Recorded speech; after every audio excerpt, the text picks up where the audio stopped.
It is a crowded, noisy, bustling center of commerce. $5 store, everything $5. Packed daily with shoppers, families, children. It is, in fact, the largest volume sales and foot traffic corridor in all of Southern California. Store space leases are among the most expensive in the Southland, but those leases are in buildings that are almost completely empty. And almost none of the shoppers were born in this country. Almost none of them were born in Mexico.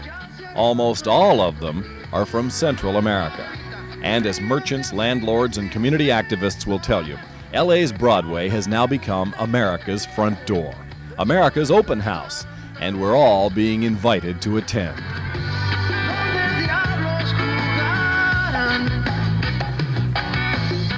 For the first time ever, Broadway office buildings are being renovated as apartments. Developer Ira Yellen sees Grand Central Square on the corner of 3rd and Broadway as the beginning of a new downtown. I suspect it's going to become more of an international community. It won't be predominantly Hispanic, but it will be largely Hispanic. But I think eventually it'll reflect the diversity of Los Angeles as a whole. Yellen's development will incorporate the already thriving Grand Central Market, a place with every variety of ethnic food. Upstairs will be low-cost apartments, and next door in the former Department of Water and Power building, which has been empty for years, there will be low-cost, medium, and expensive rentals. Some of them, like the penthouses, are almost unbelievable. From 1910 to 1969, this was the wood-paneled, high-ceilinged kitchen area for the boardroom for the Department of Water and Power. It's been abandoned, of course, since 1969, but now it'll be the kitchen area for a new apartment that's being constructed inside the old boardroom space. And this is the boardroom itself, a magnificent wood-paneled room that'll now become the living room for one of the new apartments inside this building. It'll come complete with all the wood, the old original fireplaces, even the old stained glass windows that were used to close this room off when board meetings were being held. Everything will be here left just as it looked really all the way back to 1910. Ornate would be putting it mildly, with this mid-Broadway view. We're taking all of these wonderful resources and using them in a variety of ways for housing, for retail, for food, and we think we're going to make an eclectic, interesting urban environment for people who want a little bit of a different lifestyle in Los Angeles. The Los Angeles Community Redevelopment Agency loves the Yellen project. I think what you're looking for in a building like that is a downtown worker who likes the environment that is an urban environment, who wants to be able to walk to work, who wants to be able to walk to shopping, wants to be able to have access on a daily basis to the cultural and recreational things that exist close by here. Don Spivak loves what Yellen did with the old Bradbury building as well, although leasing the space has proven to be difficult. Why? Because the area is perceived to be high crime, something Yellen denies. The statistics for actual crime here are among the lowest in Los Angeles, so the reality of danger is insignificant. But ask people on the street, and they're worried. People are afraid to come downtown because of the street element. If that's taken care of one way or the other, that would be a great idea. Ask the people working on Yellen's own project. They broke into the truck just to dig through some papers in the back of the truck because there was nothing in the truck to steal. But they broke the side window out, which cost $200. Broad daylight? Broad daylight. Twice? Twice. What was the second time? Well, same window. Same window. He left it one day and it busted out a window, and about a week later, and then he busted the same window out again. With full apartments and a new mix of resident, what crime there is expected to drop. But remember, this is just 3rd and Broadway's corner. What about the rest of the street? You're going to pay for bringing a Negro as a slave. You're going to pay for getting the so-called Mexican. You're going to pay for getting the so-called Indian, because we are the true nation of Israel, God's chosen people. There's a lot for resident families to contend with. And tomorrow, we'll show you life beyond Grand Central Square.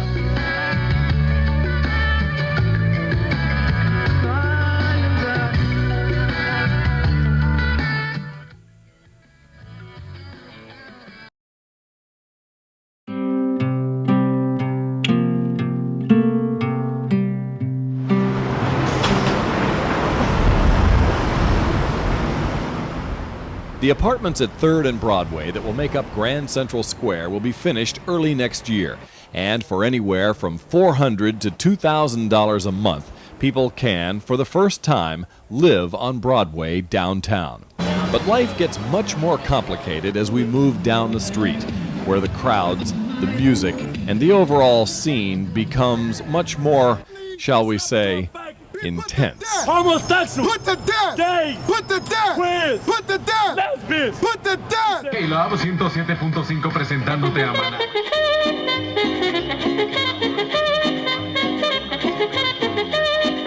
Retailers up and down the street don't need much help. Business in this community has always been strong. But look up, even one floor, and enter the world of abandoned property. Millions of square feet, unleased, unused. Some buildings where no one has set foot for more than 30 years. Estela Lopez heads up Miracle on Broadway.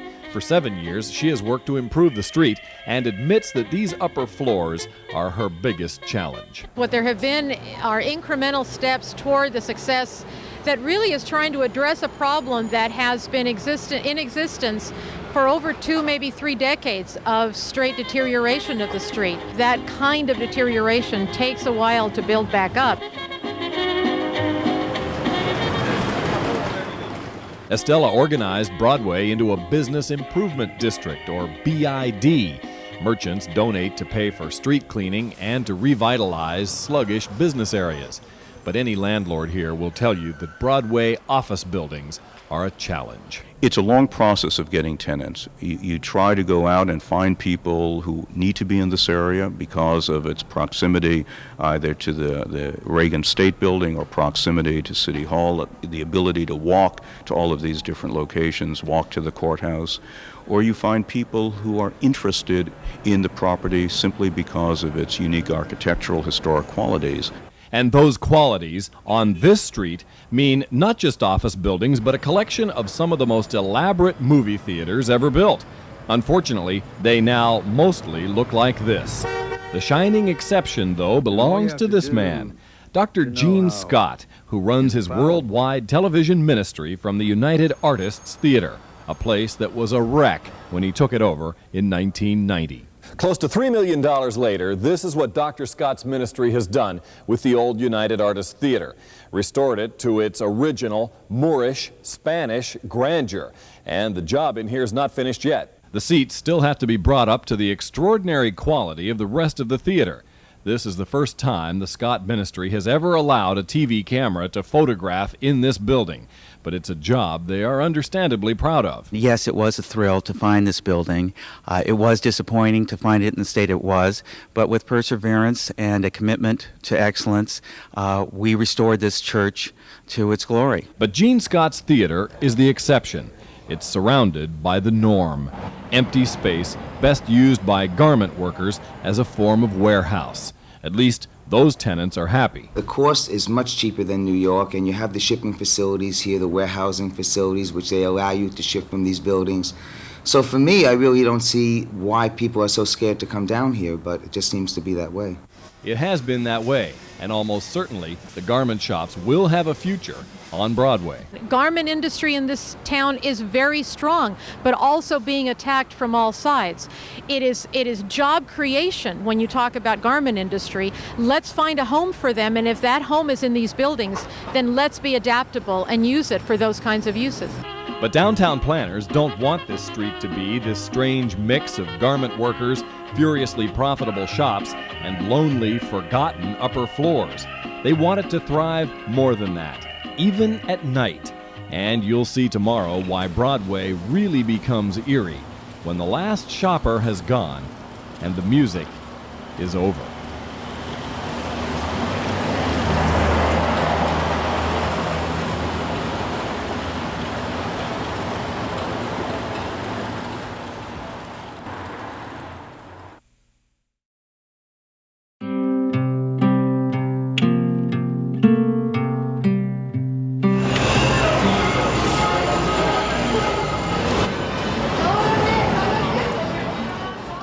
It could be described as an exciting mix of people.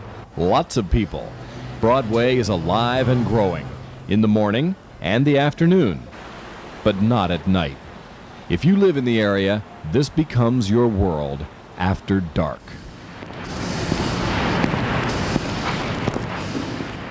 I wanted to see just what it would be like to live downtown, and it would be something like this.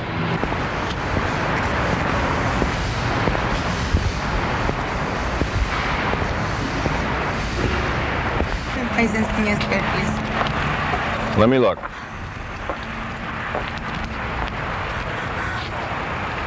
What's the matter? Somebody tried to choke me. Somebody tried to choke you? Where? When? Down the street? All right, here you are. You know. Be careful. Be careful out there.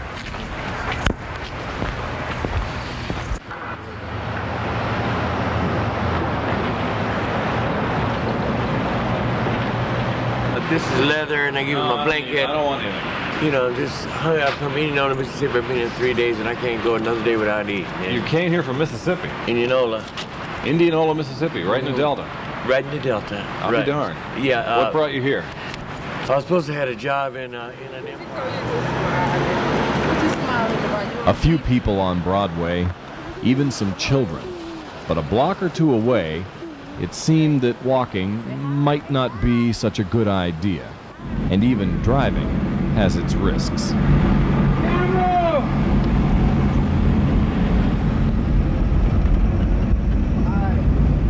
Camera, white van. Camera, white van. Camera.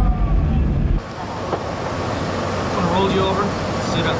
Do you think this neighborhood is one that will sustain a residential population? And how do you personally like living here? Well, me, myself, I enjoy living downtown. The stores are convenient. Everything is close by.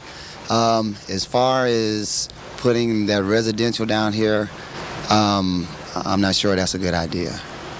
As of right now, maybe after they clean up the streets a little bit and kind of get the homeless put somewhere, then I think it'll be okay.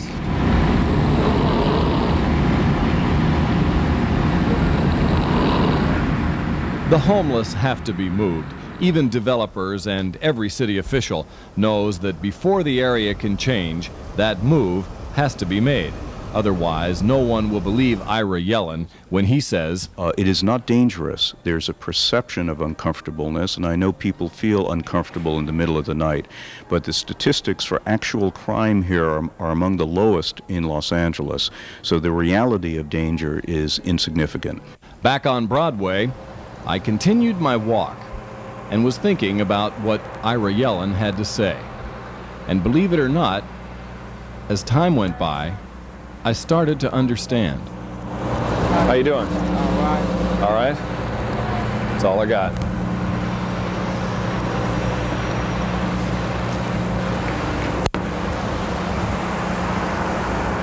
Well, you might not want to do it yet. But actually, I think Ira Yellen turns out to be correct. The perception down here is actually worse than the reality. It feels like a place you don't want to be. But as it turns out, it's really not quite as dangerous as I might have thought.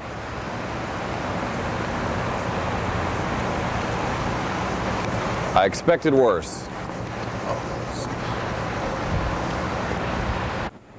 The difference between perception and reality. Certainly, you would perceive this to be bad.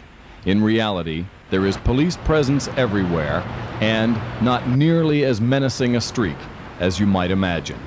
It could be that downtown has a future after all.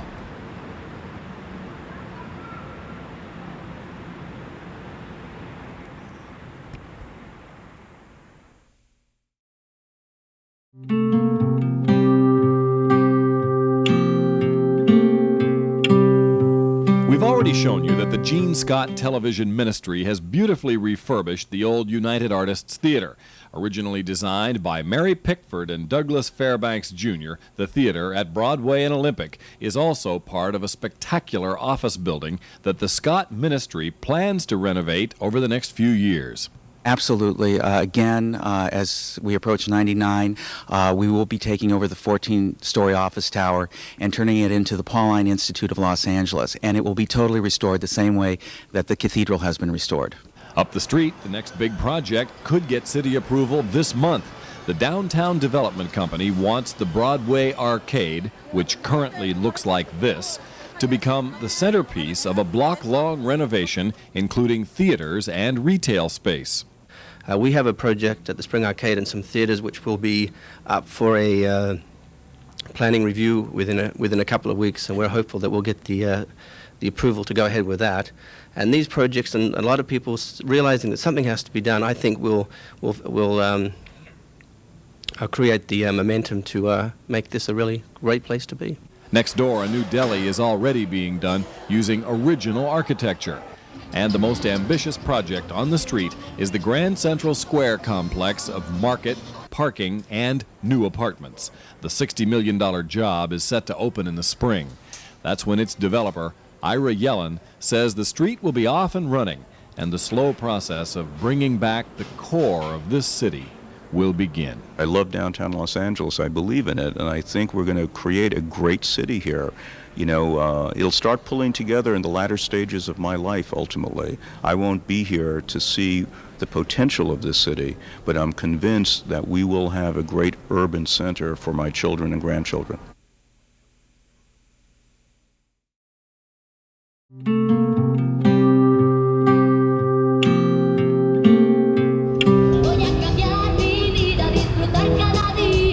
In many ways, the deception is part of the shock. It's deceiving to look down Broadway and call this city lost. It may not look familiar even to most Southern Californians, but how can anywhere this busy be lost? Well, it happened because our eyes don't see the whole picture. As downtown Los Angeles emptied years ago into the suburbs, only the sidewalk stores reopened. From that point upward, nothing happened. And the key to discovering the lost city is to look up.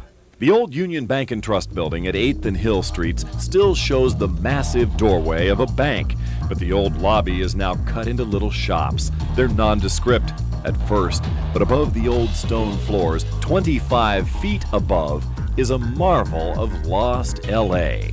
In 1914, the Union Bank and Trust installed one of the most elaborate hand-painted ceilings the city had ever seen. It died with the bank in the 1960s, but above the cobwebbed, abandoned portions of the lobby, it's still there, with huge lighting fixtures, even the name of Casper Cohn, the bank's founder, still in place. When Logan and E.J. Reese wanted to relocate Octane, their rock and roll jewelry business, they looked into this bank, were shown a few plain, empty rooms, then were walking out through this lobby when both of us at the same time looked up and we just kind of stopped, mouths agape. What? Look at the ceiling. And the leasing agent literally said, what do you mean? Like, I don't get it. And so we just shut up. The agent may not have understood it, but the Reeses had just stumbled onto a spectacular find, and it only started with the lobby, which for years had been an indoor, marble-floored parking lot. After leasing it, Logan asked what was downstairs. They wouldn't let me even near the basement. They wouldn't let me go down the stairs. They just said it's full of trash. You don't want to go down there. There's snakes and rats and bugs, and, you know, just forget about it. But that's when Logan Reese pulled down a portion of his office wall. We bashed through it and saw, you know, stairs and railings, and I was like, oh God, here we go. This is going to be great. Marble walls. Marble walls, marble staircase, bronze railing. I mean, my jaw was on the floor at this point. I was like, okay, what's next? Just shocked that this was yeah, you see them, being then it's revealed. steel marble floors, and, you know, I saw the borders here, and then white marble walls. Logan was stunned to find thousands of square feet of underground bank. It was soaked in water and mold right on top of the marble. He got it all cleaned up, but it is a massive space full of huge vaults, smaller vaults, safety deposit boxes. Combined with the outrageous ceiling up in the lobby, it all represents an abandoned and lost corner of the city. The Union Bank building, Reese says, defies logic. I had no idea that Californians were as inept as they are. You know, one of the premier cities on the planet. You can talk about New York, you can talk about Italy, Los Angeles, California, it's not exactly no one ever heard of the place. To walk into downtown LA and find this space available and is in a state that it was in, it blew my mind. It is incredible. There may be no city in America like this, and no place like Union Bank and Trust's old executive suites. 2 floors above that ceiling sits the bank's offices, untouched for decades. Look at this.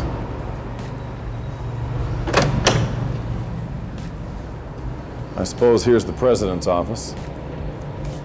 Is this where Casper Cohn himself had his office? It could be. I guess one vice president after another.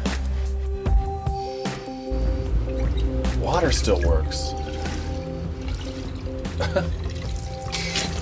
Jeez.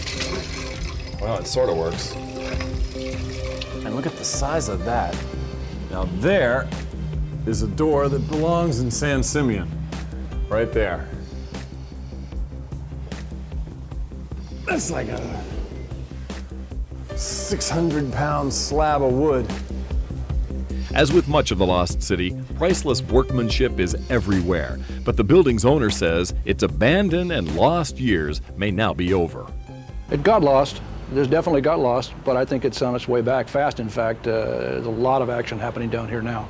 Gary Cobre has owned the property for 18 years. Some of the simple floors are used for the garment industry, others are empty. Cobre isn't sure exactly what the building is worth. How do you price it?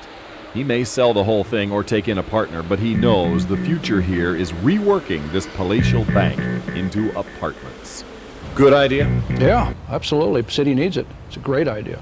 Money-making idea? I believe so. I think people are making money at that, and there are surprisingly a lot of people who want to live down here. It's a wild city. It's great.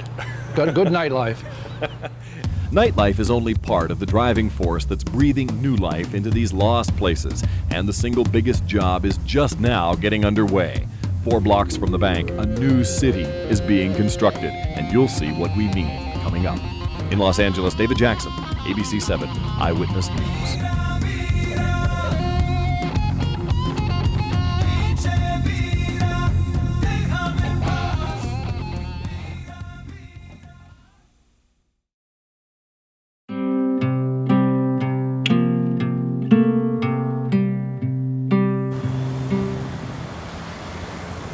For 60 years, this was the heart of an American city, a place of business where doctors, lawyers, accountants, and bankers all worked in an urban core, until a change swept through Los Angeles, more dramatically than any place in the nation. It was called the suburbs, and everyone fled, leaving behind an abandoned cityscape, a place of cobwebs and old offices, a place no one cared about. Actually, a lost city. But after nearly 40 years of neglect, the treasures that exist in this lost place are now coming back to life, and no one can believe what's being found. For just over $1 million, the price of a modest home in some neighborhoods, the Judah Hertz Group bought the James Oviatt building. Never heard of it? Well, neither had Hertz, until realtor Wolfgang Kupke told them about this corner of the lost city and its forgotten founder. Oviatt was an eccentric individual that had a gigantic movie star following that helped him create the building.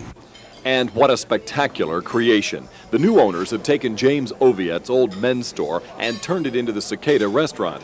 Yes, this was a men's store. Hundreds of clothing drawers, all still in place. Very ornate lighting fixtures, a gold ceiling, even solid metal elevator doors. There's more cut glass from the world-famous French artist René Lalique than in any building in America. The entrance doors to the restaurant, if you had to replace them today, which contain Lalique and brass, are probably worth more than $200,000 or $300,000. Just for the doors? Just for the doors. I mean, and when you walk into the restaurant, it's spectacular. It's like nothing people have seen in downtown Los Angeles or on the west side.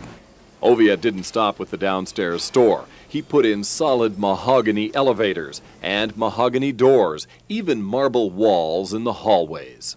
What Oviatt did was construct his own personal skyscraper, and this was the tallest building in Southern California at the time. He oversaw every detail, and it was a stunning showpiece. But by the mid-1960s, Oviatt's stunning showpiece was completely abandoned. Now, after decades, new tenants are moving in, amazed at what they've discovered. I like the wood, the structure of the wood, the frames on the doors and the doors themselves. Just the overall character of the building. When we came to look at the space, the owners said we have old doors and some old things going back to the original Oviatt days when James Oviatt, right, like this Lalique panel, which had been stored in the basement, and they said, use them. So the tenants have used everything they could get their hands on. And the building's new owners have said, as they go up and up, floor by floor, each abandoned location turned out to be more spectacular than the last. But when they finally got to the top floor and opened the elevator door, absolutely nobody expected to find this. A perfectly intact 1930s Art Deco apartment with everything still in it. That means carpeting, wall treatments, the curtains, the furniture. Everything was still here. The books were still on the shelves. It was an amazing time capsule left here by James Oviatt.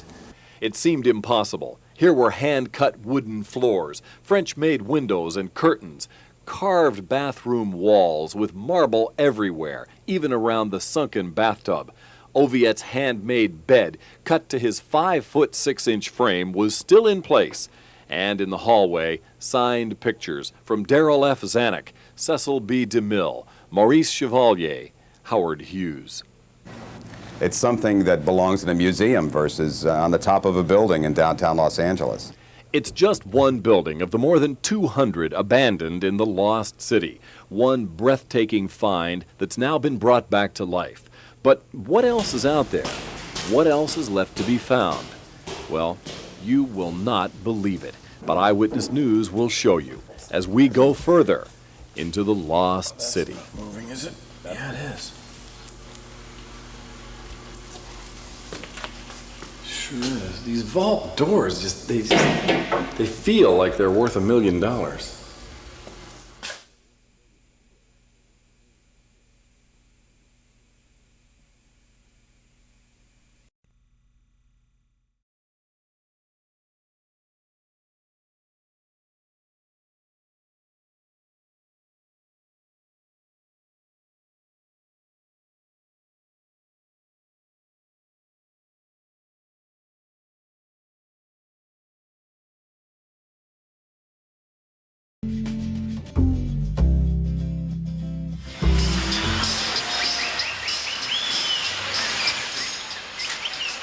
"11 years ago, KCAL 9 launched a series of reports on the strange world of downtown Los Angeles.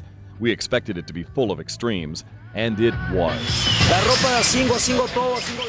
You gonna pay for bringing a Negro as a slave. You gonna pay for getting the so-called Mexican. $5, so everything $5. You gonna pay for getting the so-called Indian, because we are the true nation of Israel, God's chosen people.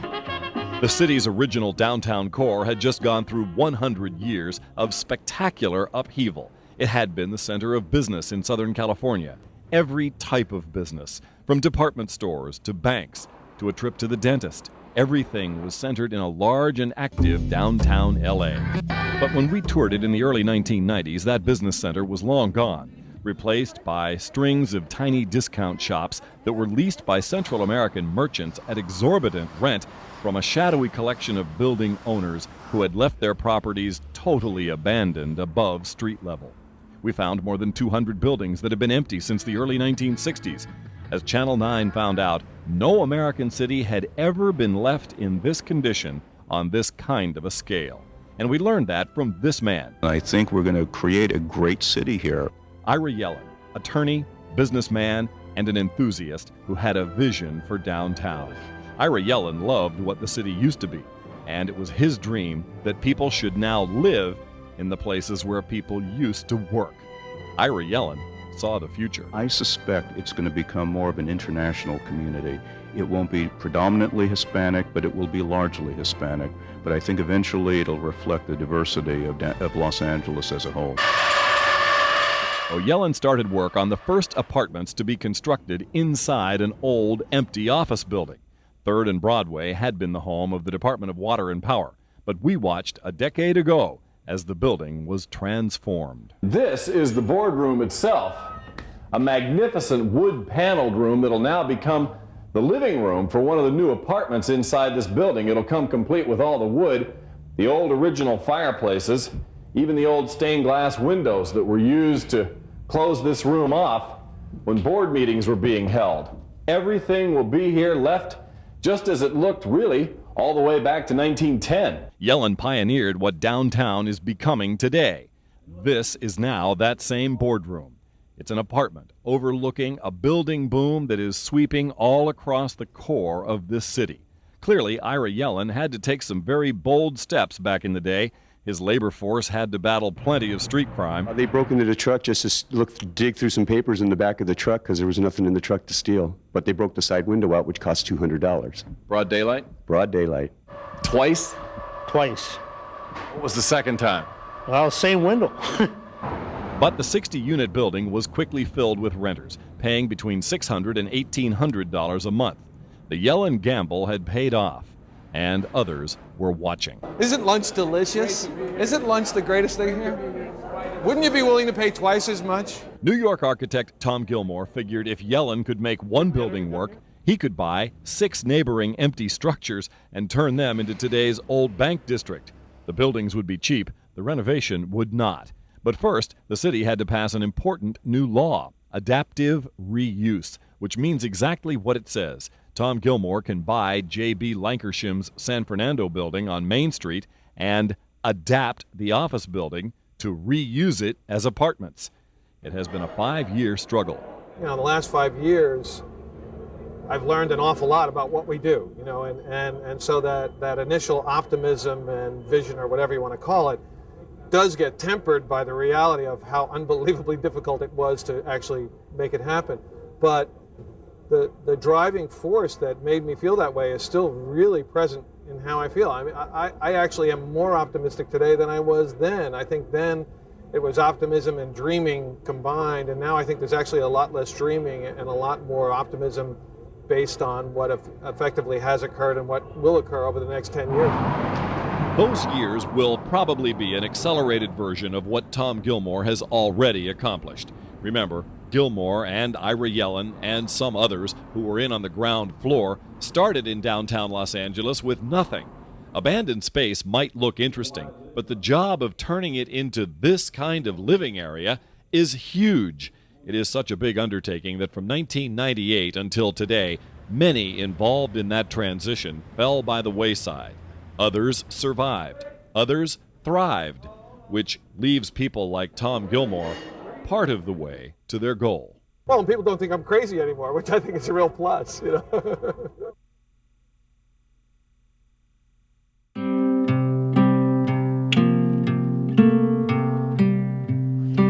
His name appears on a number of intersection corners in downtown Los Angeles. From Bunker Hill to near the Civic Center, you will see Ira Yellen Square on these signs. 11 years ago, Channel 9 spoke at length with Ira Yellen about his dreams for downtown. He had bought and refurbished the spectacular Bradbury Building, a 19th century jewel that is filled with tenants today after lying dormant for decades. He also bought the famous Grand Central Market right across the street, and we've already seen what he did with the Water Department building next door to that. Ira Yellen was positive that this city would change. We're taking all of these wonderful resources and using them in a variety of ways for housing, for retail, for food, and we think we're going to make an eclectic, interesting urban environment for people who want a little bit of a different lifestyle in Los Angeles. Part of it was that Ira always loved this area, and he loved Grand Central Market. And I think we all looked at Grand Central as a community. If you walk out on the street in this area, you always see someone you know. And I think he thought that that could be something that a residential community would complement. And I think when the economy had the downturn and we sort of abandoned the office space use, we thought that residential, I mean, a lot of people thought we were totally crazy thinking of putting residential at 3rd and Broadway because it had been sort of a dead area for so long. And Ira just had the vision to know that if we created more of a community as a part of Grand Central Market, that it would work. He somehow just was willing to take that risk. His company still does business out of the old Bradbury building, now operated by Ann Peaks, who still can't believe that Ira Yellen died 2 years ago from lung cancer. A 62-year-old man, health conscious, and a non-smoker. I think he would be very proud, and I really do think he was the start of the residential component of the historic core coming back. And I feel very proud to have known him, and I think Mrs. Yellen is continuing his vision. Yellen had known his wife, Adele, from the time they were both 15 years old, and she also is still involved with his downtown dreams. He always felt that the historic core had to come back to life, or LA would. It was just a conglomeration of little individual communities. He always believed that when an inner city is rotting, that the whole city is rotting away. And he felt that the only way to revitalize all of LA was to bring the historic core back.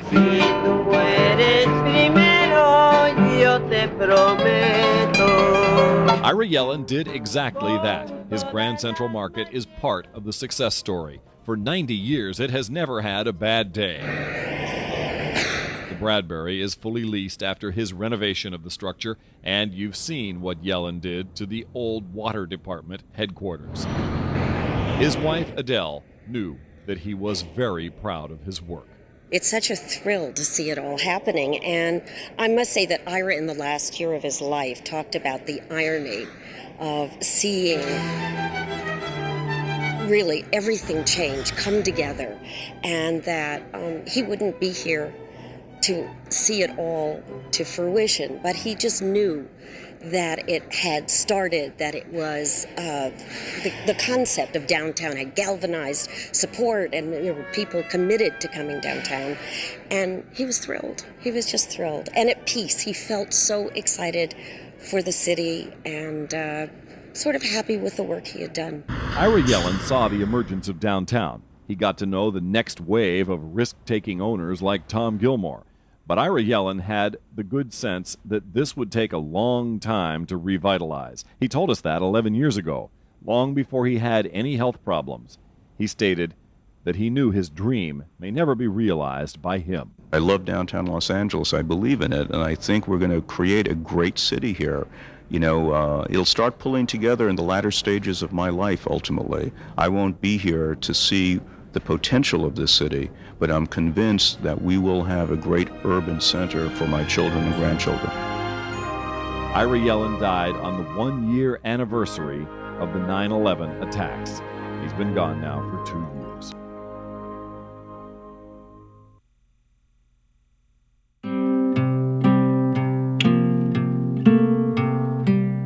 I've done well, thank God, but in some way we've done that in spite of the structural realities of how the tax system works, how the building codes work, how the fire codes work, and how urban planning works in general in the city of Los Angeles. No developer has had more faith in the future of downtown Los Angeles as a residential neighborhood than Tom Gilmore. He was a New Yorker, but not anymore. As a New Yorker, falling in love with Los Angeles wasn't easy, but when I fell hard. Tom Gilmore did what Channel 9 did 11 years ago. Looked at downtown Los Angeles and tried to figure out what on earth could cause a large city to close up everything and just sit there. The reasons ranged from simple to complex, but a number of years ago he decided to try and track down the people who owned abandoned banks, abandoned offices, and department stores who might sell to him and some of his other partners over the years. He found that Iranians who had fled their nation with the Shah of Iran back in the 1970s had bought several of the structures. Some were now owned by evangelists, others were owned by local elderly residents or even offshore holding companies. And virtually none of these owners wanted any part of an LA revitalization campaign. Economic change, social change, cultural change, urban change doesn't happen by accident. and that change, whether good or bad, is a function of decisions people make.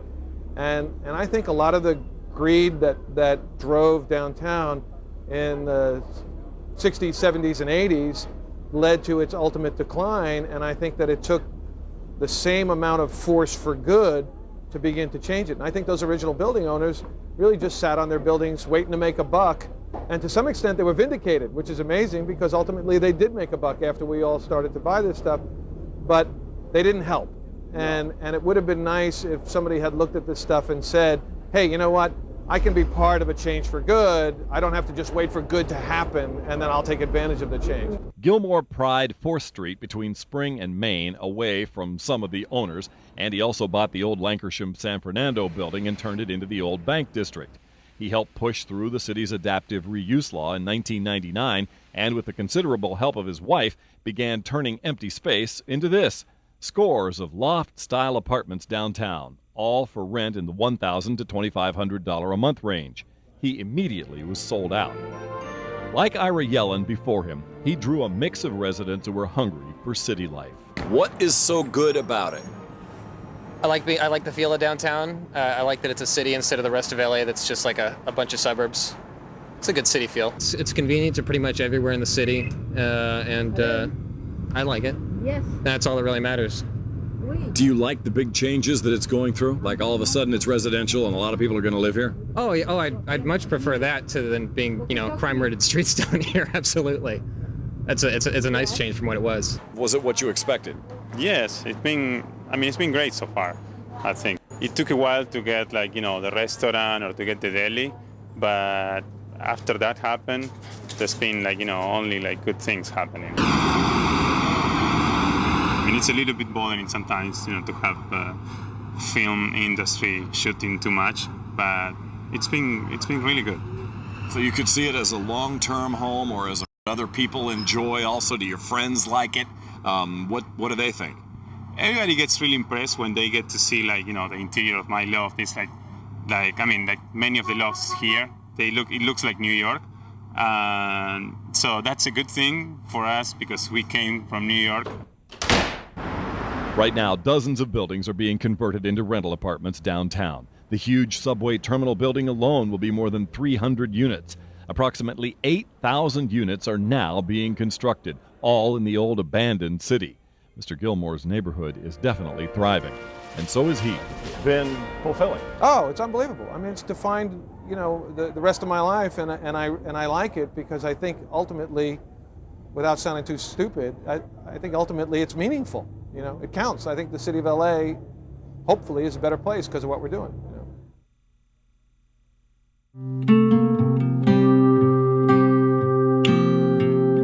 Construction we're going to do south of the cathedral. Downtown developer Tom Gilmore puts it this way.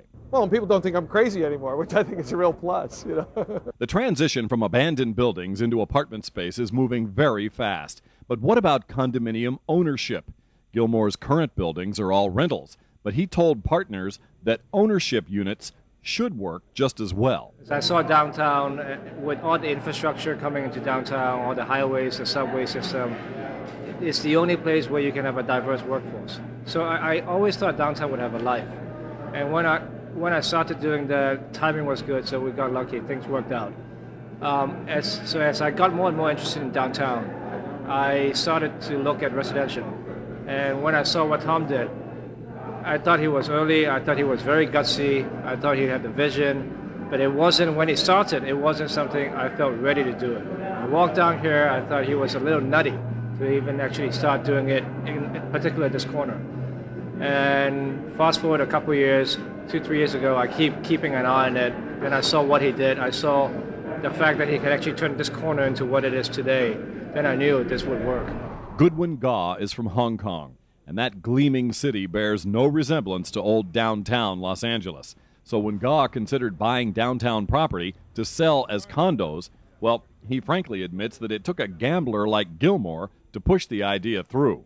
Tom has been fearless, so I'm not the first wave. He was the first wave. For being the second wave, I can learn from what he did and try to not make the mistakes he made. Are you more fearless today than before you met him? Absolutely. I mean, the fact that I've seen what he has done when even as fearless as I was, I thought he was nuts doing what he was doing. So I'm convinced. Goodwin Gaw bought the old Douglas building at 3rd and Spring Streets. The one-time railroad ticket center, which later became a department store, also became an abandoned, filthy wreck. But Gaw plunged in to reconstruct 50 condominium units. He hired New York realtor Millie Radkovich to market those properties. Brochures were printed, an office was opened, but Millie never got there. Every unit was sold this month in just a few minutes, all by word of mouth. 15 backup offers were taken on each and every unit, and Millie was stunned. We didn't even need the office. It was subscribed about 2 months ago, and we just have a wait list now. You had to be shocked. I was. Everybody that came in gave me a check. No one was prepared for $20 million worth of condominiums to sell in 1 hour. They cost between $300,000 and $700,000 each, nearly the average price of a Los Angeles home. But few homes here were built in 1898, hand-built in 1898. Just ask the men cleaning the Douglas building. When I look at it and I see how each brick is special made and all the craftsmanship that went into it, you don't see that anymore at all. So, I mean, plain glass and ugly. I jump at the chance to do it, and I love it because I know it's just not anybody can do it. I love it. What do you think about the idea that you're taking downtown in a completely new direction here? I mean, you're working on basically department stores, and you're turning this into someone's new home. It's unbelievable. I couldn't believe it when I was told that these were being turned into apartments. I just couldn't believe it.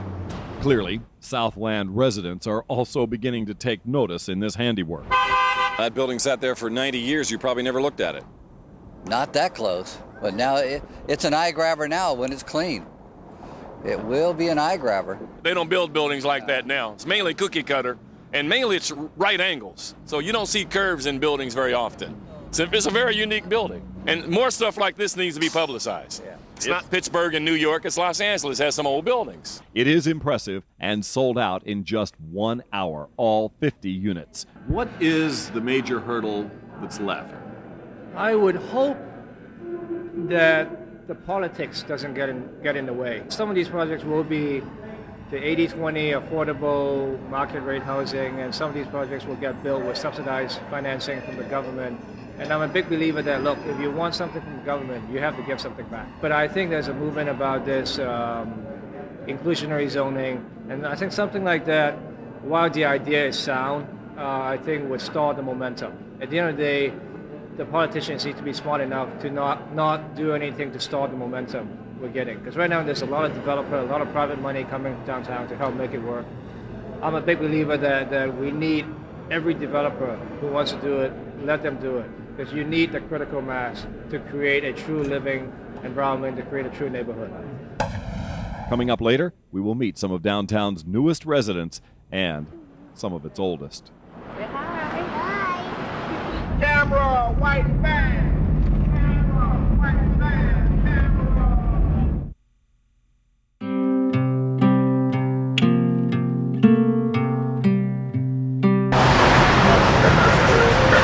Spring Street represents the heart of just how far the downtown of Los Angeles fell. Once it was called the Wall Street of the West. This former banking center was home to the Bank of America, Wells Fargo, the old Crocker Bank, Security Pacific, and a long list of others, until the 1960s and early 1970s, when it all ended as the banks moved into the new downtown or out to suburbia. Spring Street then became part of the past with no obvious future. Until now. Those are big units here. Let me try this. One man who saw the future of Spring Street before there even was a future is Isaac Shomoff. The Israeli immigrant bought buildings on Spring well before it was even possible to convert them to apartments. He literally gambled that one day that change would come. His first purchase was the California Canadian Bank. The reason I came down here, I love the architectural. I like the design of each building. If you look at them, see how the architectural, it's beautiful, it's gorgeous. So that's what I fell in love with. And my background, I used to renovate antique cars, take an antique cars and refurbish them. And I fell in love with those style of building, and I wanted to take one, which this is the first building I took over. And I decided that I'm gonna renovate it into the original condition. But there was nothing to do with it. I mean, what was I going to do with it? Because you couldn't really use it as office space or lease it as office space. No parking, and the city requirement was very, the requirement for seismic and for parking requirement and all that stuff. I couldn't do nothing with it, so I left it sitting for some time. You had to leave it empty. I left it empty. What is it? Yeah. And I left it empty for another 10 years. 10 years before the first loft apartment could be crafted out of the old bank. But as all of downtown has risen once again, once he got the approval to introduce apartment life here, the race was on, and Shomoff watches almost like a proud father as his building fills up with new downtown residents. It's perfect. It's wonderful. The commute's not bad at all, going from home to work. Yeah, Love it's that like part. 10 steps. Yeah, that's right. And I can work till whatever hours I want to. It's wonderful because it's a big open space. It's what I need as a photographer, as an artist, as a business person. I have my office space here. I live here. My cats can run free while I'm working. It's just perfect for me. Now, what is the downside to all this? I mean, what are the times that you look around and say, Beverly Hills is looking good? Yeah, sidewalk life, I would say. Just the actual environment, because I walk a lot just to different areas around here in the garment district. So it'd be nice, if the streets were a little cleaner. It's the kind of space I needed. I was living in the Valley before, operating out of a 2-bedroom apartment, trying to use 1 bedroom as an office. I didn't have any creative space. It was tough to have business appointments come and see me because they're coming to an apartment. It felt unprofessional. Yeah. But coming downtown, it's a very professional atmosphere, very energizing kind of experience just to be down here. Shomoff has more than one building now, and they are all filling up. He has empty neighboring structures next door to him, and now those are all set to become condominiums as well. And the story of the resurrection of downtown is becoming complete. Thank God I did not give up. I was able to hold on, and the adaptive reuse came along, and it changed your whole life. Oh, completely. Not my life, but it's good for me. Sure. I love it. I love it. The snowball of development downtown is now seriously picking up speed. Around the corner from Isaac, the old Golden Gopher Bar has gone from a criminal dive to a hip hangout. The fire department and the police department have both been great to us. They come by once a week just to remind us how excited they are that we're here and that they're not dragging hookers and dead bodies out. So it's nice. This was completely abandoned. Each property is being lifted from obscurity and climbing back into the economic mainstream. It's difficult to pinpoint who's the happiest about the renaissance of downtown, but it could be the longtime merchants. Just ask jewelers like Renee Soleimani. It's changed a lot. I'm not so afraid of going out. After being here for 27 years, I'd be afraid sometimes just going across the street. I'd be run down a couple of times. People run after you, and try to hurt you. Now, it's not like that at all anymore. It's a lot different.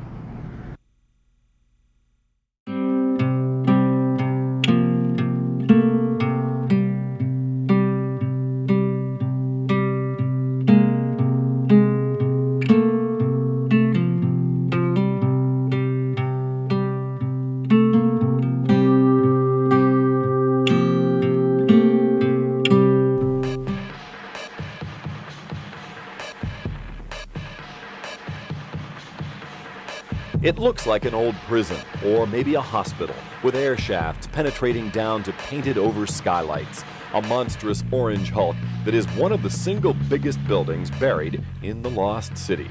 It towers over the corner of 6th and Main Streets, 90 years old. The Pacific Electric building once dominated the center of the city. Now its 500,000 square feet are just a dusty remnant of a time when this was the headquarters of Southern California's rail lines, both trains and streetcars. An investment company took it over from the railroad in 1983 and owns it today with hopes of selling it. The Pacific Electric is ideally suited to become part of the new residential zoning of downtown, and new potential owners are looking at it right now.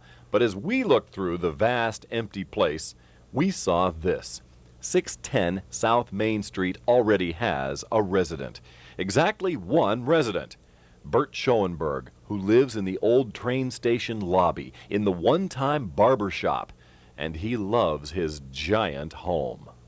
The building is marvelous. I don't think anybody could pay for such a building today.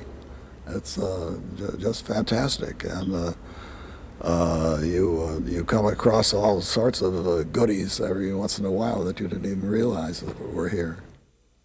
As usual in the Lost City, that is an understatement. The goodies range from the huge parking garage, which used to be the main train station lobby, now complete with cars parking right on the old marble floors, to what appears to be a beautiful intact ceiling, until Bert found this door, taking us to a long-abandoned, far more ornate ceiling area, lost to time. I swear that you can feel the whole ceiling giving with each step. I hope that that's just my imagination. I'm really hoping that that's not what's happening on every step I take. Equipment is still lying around in the old offices at Pacific Electric, ancient adding machines, desks, and miles of hallways that stream past forests of dark wooden doorways. The top floors are dominated by polished marble that Bert says makes the place echo at night. For an 87-year-old man living here alone, it can be uncomfortable. It's interesting and strange at the same time. It's a huge building full of architectural beauties, and really it's a pleasure to walk around. And at the same time, I'm the only person here. I sometimes get worried about street noises, thinking somebody might be lurking in the building. Yeah. But it always turns out to be a street noise. Bert discovered he has his own penthouse in the Pacific Electric, possibly the biggest one in the entire Lost City. 5,000 square feet with a vaulted 40-foot arched roof. Just part of a home no one can believe. Every friend who's visited me, I've taken them up here and shown them this, and they're flabbergasted. Yeah. It's, this was built by a very rich man at a time when money really went far. Henry Huntington, who owned the Pacific Electric rail lines, built the building originally, again sparing no expense, in a lost city structure that lost its way over the years. Now a new owner will have to rework the vast place into homes, saving things like the massive atrium roof, long covered over, and maybe even saving a more important asset, like Bert Schoenberg himself.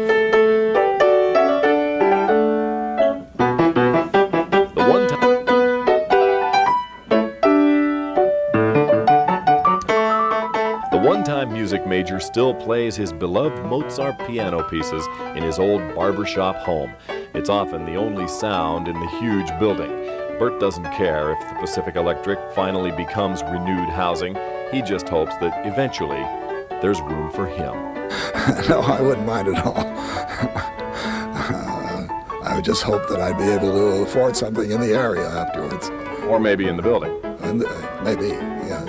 In the biggest building left in the Lost City, David Jackson, ABC 7 Eyewitness News.